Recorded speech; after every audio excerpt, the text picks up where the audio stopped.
Ahora por su muerte hemos sido redimidos. Ahora por su muerte hemos sido recobrados. Por su muerte tenemos la vida divina. Por su muerte estamos venciendo al mundo. Y ahora, como los muchos granos, formamos el cuerpo. Bienvenidos al estudio Vida de la Biblia con Witness Lee. Un estudio completo, detallado y riguroso, libro por libro, desde Génesis hasta Apocalipsis, que se centra en experimentar a Cristo como vida a fin de cumplir el propósito eterno de Dios. Pueden escuchar gratuitamente todos los programas radiales del Estudio Vida o leer en línea los libros del Estudio Vida en nuestra página de internet radiolsm.com. Una vez más, radiolsm.com. Nos acompaña en esta ocasión Guido Olivares para ayudarnos con sus comentarios. Saludos, Guido. Bienvenido al programa. Gracias. Me siento muy contento. Estoy muy agradecido de estar con ustedes. Guido, ¿qué tal si nos da un repaso como introducción al mensaje de hoy, particularmente con respecto a la parte final del capítulo 12 del Evangelio de Juan? Por supuesto. Hasta ahora hemos visto una larga sección que abarca desde el capítulo 3 hasta el capítulo 11 de Juan, que nos muestra a Cristo como la vida divina, la vida eterna de Dios, que suple la necesidad para la condición caída del hombre. Luego, cuando llegamos al capítulo 12 de Juan, podemos ver el resultado que produce la vida. ¿Cuál es el resultado que se produce cuando Cristo como vida suple todas las necesidades del hombre caído? El resultado vital es una casa de banquete, la cual es una miniatura de lo que debería ser la vida de la iglesia. En esa casa estaban María, Marta y Lázaro. María estaba allí amando al Señor. Marta estaba allí sirviendo al Señor.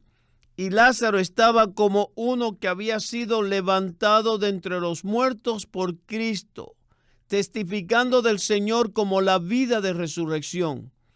Esto nos muestra que el resultado del disfrute de Cristo es vida. Así debería ser la vida de la iglesia. ¿Dónde está la vida de la iglesia en el Nuevo Testamento? La vida de la iglesia está en la casa de los creyentes. Es allí en nuestras casas donde nos reunimos y tenemos comunión juntos, donde disfrutamos la presencia maravillosa y la ternura de nuestro maravilloso Señor Jesús. Lo que es maravilloso acerca de esta reunión en la casa de Simón el leproso es que María, en su amor por el Señor, derramó el fino ungüento sobre él. Y dice que la casa estaba llena con la fragancia del ungüento. Esto significa que cuando nos reunimos juntos como creyentes en nuestras casas, estas deben estar llenas con la fragancia de nuestro amor por el Señor Jesús. Ahora seguiremos adelante en el capítulo 12 para ver la multiplicación de la vida. El resultado de la vida es una casa de banquete, pero lo que Cristo desea es que esta vida se multiplique. Con esta introducción creo que estamos listos para ir al mensaje. Adelante. En el capítulo 12 tenemos una iglesia, pero una iglesia tan pequeña, ¿verdad? Pequeña en número, pequeña en medida, pequeña en el crecimiento de vida, muy pequeña. Y ahora, ¿cómo puede esta iglesia ser multiplicada? Este es el tema de nuestro mensaje: la multiplicación de vida por medio de la resurrección. Humanamente hablando, el capítulo 12 fue un apogeo para el Señor Jesús, porque debido a la resurrección de Lázaro, muchos judíos venían a él. Y cuando venían lo saludaban y le daban una calurosa bienvenida. No solamente esto, sino que también los griegos querían venir a verlo. Esto era increíble. ¡Qué sorpresa! Si nosotros hubiéramos estado allí, todos hubiéramos dicho, ¡aleluya! Ahora es el tiempo de gloria. Ya llegó nuestra hora. Pero el Señor Jesús no estaba tan emocionado. Él no estaba emocionado. Mientras más le daban la bienvenida, más sobrio permanecía. Él no se emocionaba, ni brincaba ni gritaba. No, pero le dijo a sus discípulos que él era un grano de trigo. ¿Y de qué manera puede un grano de trigo ser multiplicado? No es por medio de ser hecho honorable ni bien recibido, no, sino que se multiplica al ser puesto en la tierra para morir. Esto es absolutamente contrario a nuestro concepto humano. Este apogeo no fue para que el Señor Jesús tuviese una oportunidad para su incremento.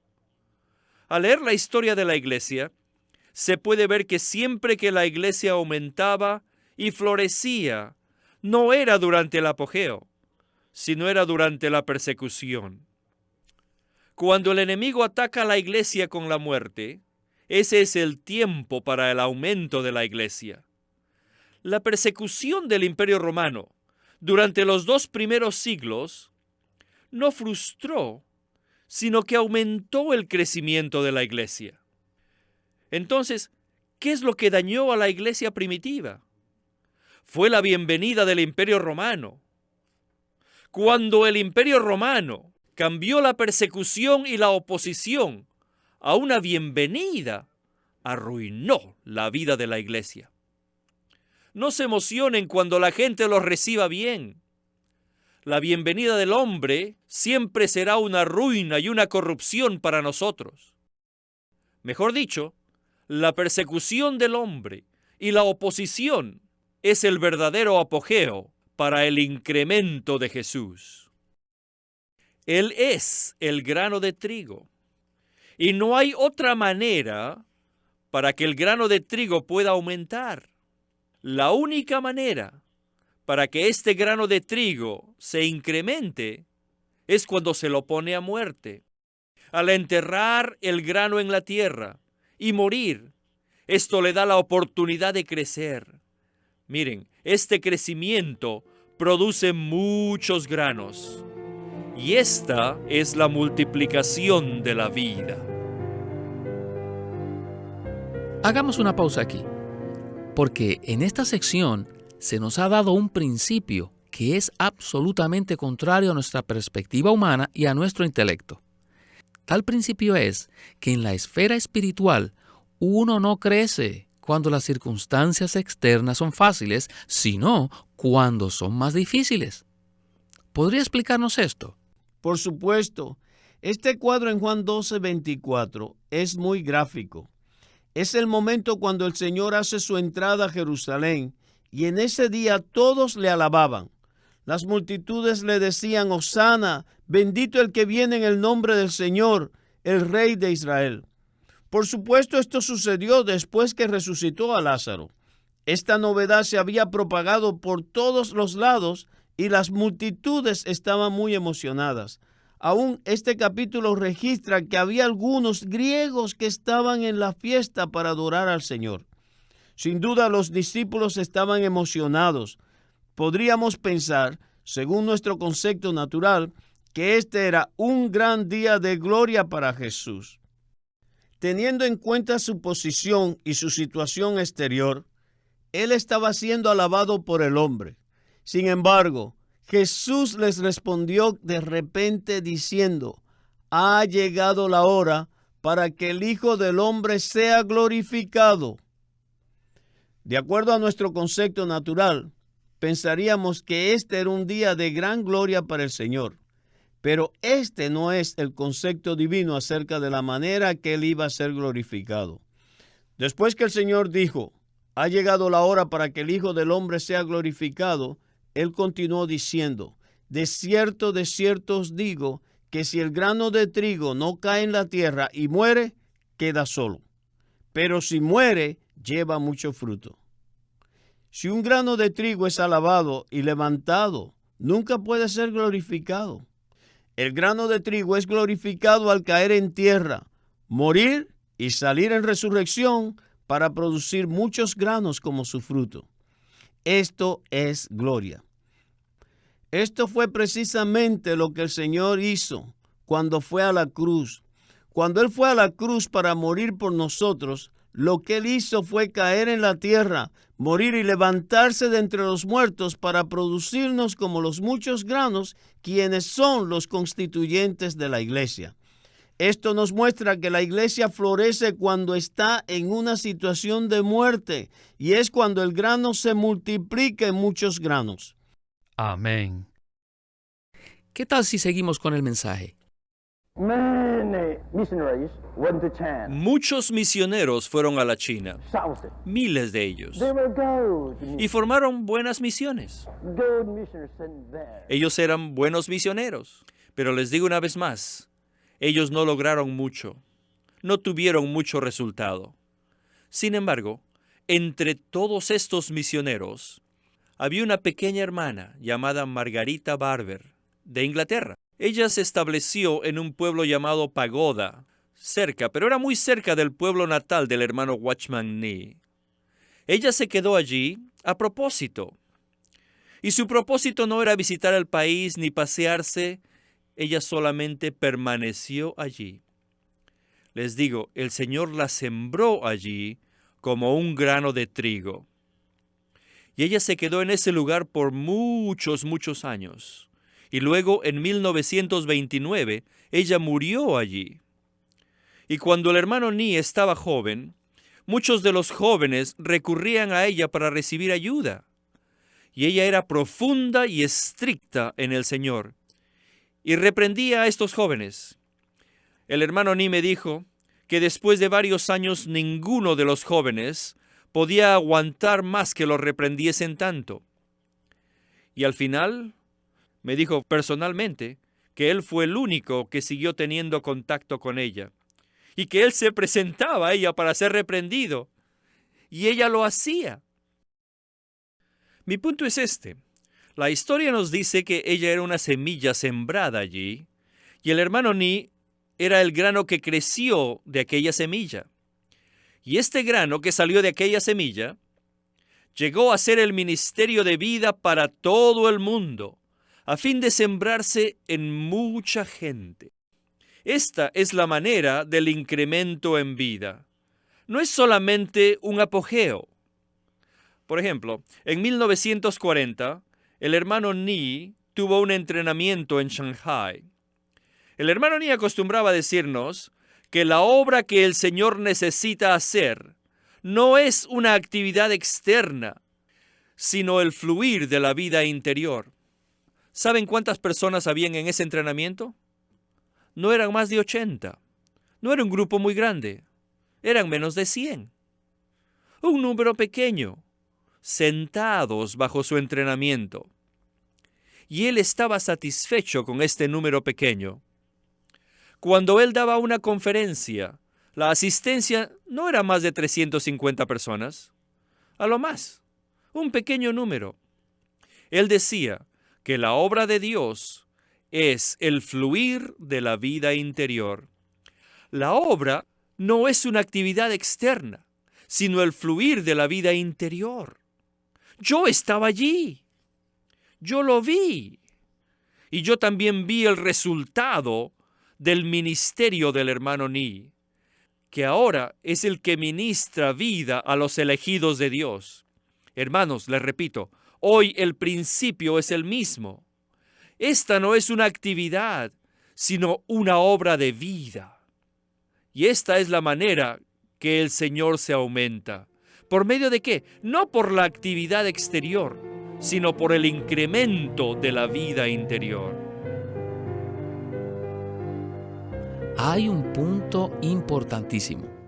El hermano Lee nos narra una lección que él aprendió de Watchman Nee, donde nos dice que el éxito que viene fácil y que se propaga rápidamente muchas veces no es genuino y puede ser algo que no tiene vida. ¿Puede usted compartirnos más acerca de lo necesario que es que la obra del cristiano salga del fluir de vida. Necesitamos seguir las pisadas de nuestro querido Señor Jesús en su ministerio terrenal mientras que lo vivimos a Él. Si hacemos esto, la vida que vivimos será una que cae en tierra y muere, y sale en resurrección para llevar fruto. Cuando el Señor Jesús regresó a Jerusalén, parecía que esta era la oportunidad dorada para que Él fuera reconocido y para que fuera bien recibido. No obstante, esta no era la manera en que el Señor Jesús iba a ser glorificado. La manera de ser glorificado del Señor Jesús era caer en la tierra y morir, para que la cáscara de su humanidad fuera quebrada y la vida que había en su interior fuera liberada. Necesitamos darnos cuenta que cualquier obra cristiana en la cual no fluya la vida de Cristo en nosotros no cuenta a los ojos de Dios. Necesitamos rechazar toda nuestra actividad natural, todos nuestros esfuerzos carnales para hacer algo por Dios, y necesitamos laborar con el fluir del Espíritu en nosotros. El hermano Watchman Nee dijo algo maravilloso una vez. Él dijo: obrar en el fluir del Espíritu Santo no es una carga, sino un descanso. Muchos obreros cristianos trabajan con mucha dificultad, batallan y están tensos, porque esa obra no proviene del fluir del Espíritu en ellos. Me gustaría repetir una vez más que toda nuestra obra y servicio en la vida cristiana debe provenir del fluir de la vida interior de Cristo desde nuestro espíritu. Amén a esta palabra. Volvamos al mensaje. Ahora llegamos a otro punto. En este Evangelio, en el capítulo 1, el Señor dijo: «He aquí el Cordero de Dios, que quita el pecado del mundo». Luego, en el capítulo 3, versículo 14, el Señor dijo que Él sería levantado como la serpiente de bronce en la cruz. Tenemos al Cordero de Dios, tenemos a la serpiente de bronce, y ahora en el capítulo 12, el Señor Jesús dijo que Él era un grano de trigo. No se olviden de estas tres figuras: el Cordero de Dios, la serpiente de bronce y el grano de trigo. Son tres figuras. Cuando Él fue clavado en la cruz, primeramente Él fue el Cordero de Dios, quitando nuestros pecados, derramando su sangre para limpiarnos. Esto es lo primero que todo cristiano genuino debe saber. Pero pocos son los cristianos que conocen el segundo aspecto. Y este es que el Señor Jesús fue crucificado en la cruz en forma de serpiente, a fin de destruir la naturaleza de serpiente en nuestro ser y destruir a la serpiente antigua. El primer aspecto es el aspecto redentor. El segundo aspecto es el aspecto destructor de Satanás. El tercer aspecto es el aspecto de la liberación de la vida. La vida divina estaba en ese pequeño Jesús. Y ese pequeño Jesús era como un grano de trigo. Pero la vida estaba escondida en aquel grano. Y aquel grano de trigo necesitaba ser quebrantado para que su vida interior fuera liberada. ¿Pueden ver esto, hermanos? Por lo tanto, nunca se olviden que Cristo en la cruz era el Cordero de Dios y también estaba en forma de serpiente y era el grano de trigo. Y por una sola muerte, Él cumplió tres propósitos. Él quitó nuestros pecados. Él destruyó a Satanás, la serpiente antigua, y liberó la vida divina que estaba en Él, a fin de producir muchos granos. ¡Aleluya! Por su muerte nuestros pecados han sido quitados. Por su muerte nuestra naturaleza de serpiente ha sido destruida. Y por su muerte a todos nos ha sido impartido vida. Ya no somos pecadores, ya no somos serpientes, y ahora somos los regenerados. Somos los muchos granos de aquel grano. Y los muchos granos solo sirven para producir un gran pan, el cual es el cuerpo de Cristo. Alabado sea el Señor. Ahora por su muerte hemos sido redimidos. Ahora por su muerte hemos sido recobrados. Por su muerte tenemos la vida divina. Por su muerte estamos venciendo al mundo. Y ahora, como los muchos granos, formamos el cuerpo. Y todos estos granos vivientes llegan a ser un pan, el cual es la iglesia.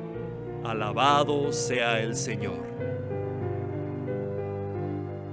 Me gusta esta última sección porque expande nuestra visión de todo lo que el Señor cumplió en su muerte.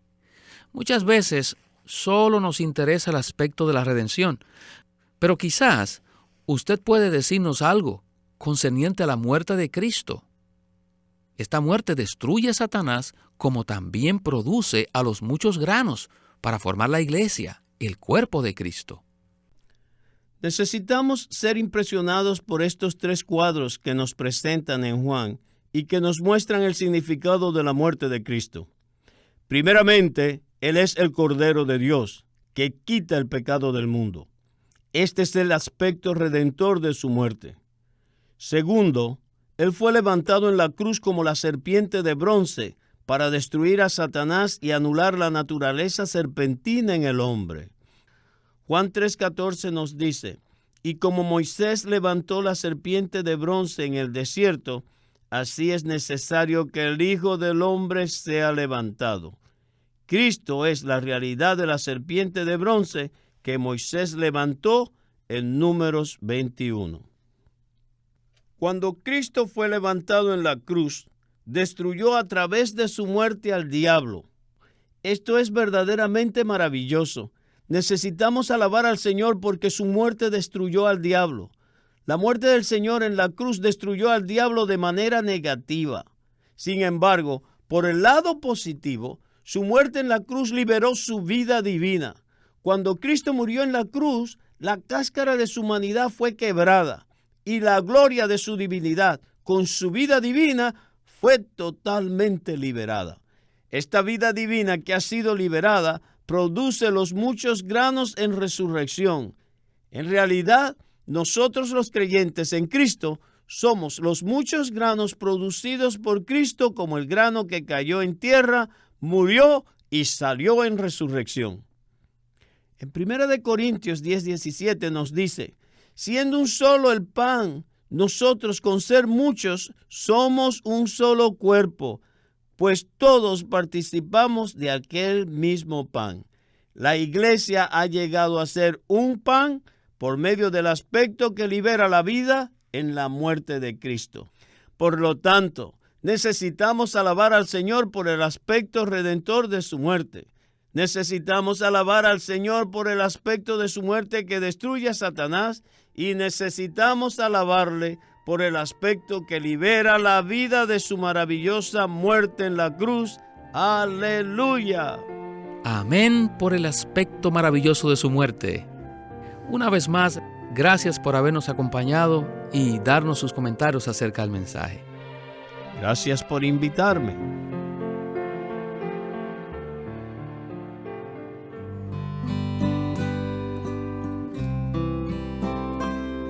Living Stream Ministry es una casa publicadora de los libros de Watchman Nee y Witness Lee. Y queremos decirles que entre ellos hay uno titulado El Árbol de la Vida. Cuando Dios creó al hombre, lo puso al frente de 2 árboles, el árbol del conocimiento del bien y del mal y el árbol de la vida. Con la advertencia que Dios hizo al hombre de no comer del primer árbol, le insinuaba su deseo de que comiera del árbol de la vida, lo cual significa que el hombre debía tomar a Dios como su suministro de vida. Adán escogió lo que no debía, y por este pecado perdió el acceso al árbol de la vida. Todavía hoy los cristianos, aquellos que lavan sus vestiduras para tener derecho al árbol de la vida, muy frecuentemente procuran una mejor conducta en vez de recibir a Cristo, experimentarle y disfrutarle como el suministro de vida. En el libro El Árbol de la Vida, Witness Lee presenta una perspectiva del corazón de Dios casi incomprendida y rara vez experimentada por los creyentes.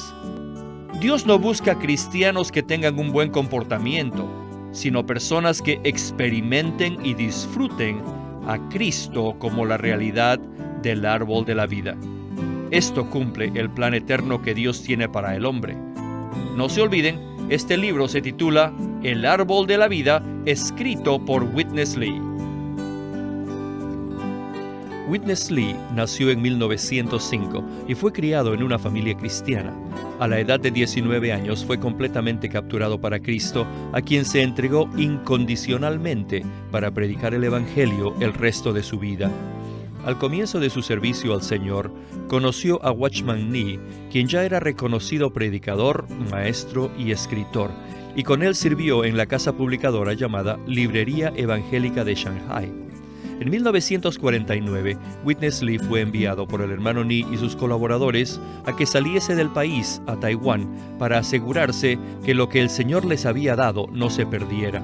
Y allí comenzó la obra de predicación y publicación, por lo que también experimentó la abundante bendición del Señor. En 1962, el hermano Lee recibió la carga de ir al occidente y fue y se estableció en California. Durante sus 35 años de servicio en los Estados Unidos, ministró en reuniones semanales, conferencias, entrenamientos, dio miles de mensajes y publicó más de 400 libros, los cuales se han traducido a más de 14 idiomas. Su última conferencia, antes de fallecer, fue en febrero de 1997 a la edad de 91 años. Queremos animarlos a que visiten nuestra página de internet, libroslsm.com. Allí encontrarán los libros impresos del ministerio de Watchman Nee y Witness Lee, la Santa Biblia versión recobro con sus notas explicativas, y también encontrarán folletos, himnos, varias publicaciones periódicas y libros en formato electrónico. Por favor, visiten nuestra página de internet, libroslsm.com. Una vez más, libroslsm.com. O llámenos a nuestro teléfono gratuito 1-800-810-1149. 1-800-810-1149. Además, si desean, pueden comunicarse con nosotros enviándonos un correo electrónico a estudiovida@lsm.org. Una vez más, estudiovida@lsm.org.